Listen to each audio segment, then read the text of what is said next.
Okay, so I know all of you guys have probably had black, green, yellow pasta. But have you ever tried purple? Starting straight up, we're gonna be cutting up some beetroot. Chop those boys up and chuck them in a hot boiling pot. Now boil them till they're nice and mushy. Then we'll be straining them for their nice juicy red color for our pasta. Now it's time to take those chunky boys and plop them in the food process to turn them into mush. Get them nice and silky smooth. For the pasta we'll be adding 2 cups of flour to 1 egg and 2 tablespoons of the beetroot mash. If the dough is a bit too dry or moist, feel free to add more flour or add less of the beetroot. You know, depends on where you live, to account for the humidity and all that jazz. Now with the fork, mix everything together and just keep stirring. Now it's all clumped up together, start getting in there with your dirty ass hands. Give that dough a nice massage, literally massaging away the wrinkles. If only I could do that in real life, like, who needs beauty products, right? As for the protein, we'll be using a pork chop, but firstly we're gonna chop up the fat cap into nice little bits.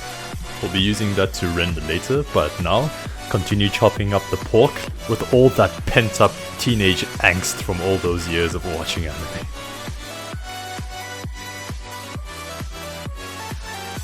This is super important, don't forget to season your meat. But even more important, don't forget to give your meat a good old rub. Yeah, boy. Now set aside the pork for later. For the aromatics, we'll be chopping up onion and garlic. And don't be afraid to shed a tear, there's nothing wrong in using that as extra seasoning. On low heat, it's time to render out the fat from the pork fat. Now if you listen closely, you can hear the song of their people. Ah, music to my ears. After that, we'll be separating the crackling from the oil. We'll be using the oil later to cook the rest of the pasta sauce. Now season the crackling and get ready for the assault on your arteries, cause the fat is knocking on the door. We'll be using the pork fat as our main oil to saute the garlic and onions. After giving the onions a little sweat, now toss in your pork. Now that everyone's nice and sweaty and got to know each other, we're gonna introduce some alcohol. Not too much, just enough to liven up the mood. Next up, your friendly neighborhood cream is making an appearance. Toss that in and give it a good old stir. Make sure everyone is nice and smothered by it. Oh yeah, and more salt. You heard me. Time to roll up the pasta. So personally, I like to roll it up to a level 6.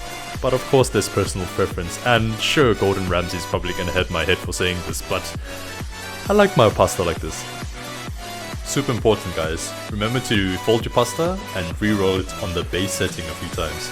This is another way of kneading the dough that will give it its nice elasticity and nice chew. Unless you like mushy pasta. I mean, I kinda like it sometimes. Once you have them rolled up, place them on the side and give them a little sprinkle of flour to prevent sticking. Don't forget to do that on the other side as well. We'll be rolling our pasta out in the fettuccine option. Get ready to be quite quick on your feet, because straight after rolling it out, we'll be throwing it into a hot boiling pot of water. More salt! And we'll be adding a tablespoon of the beetroot puree into the boiling water, just to give it a little bit more color and help the pasta retain that natural purple glow. Now that the water is raging and boiling, toss in the pasta, cook for 2 to 3 minutes.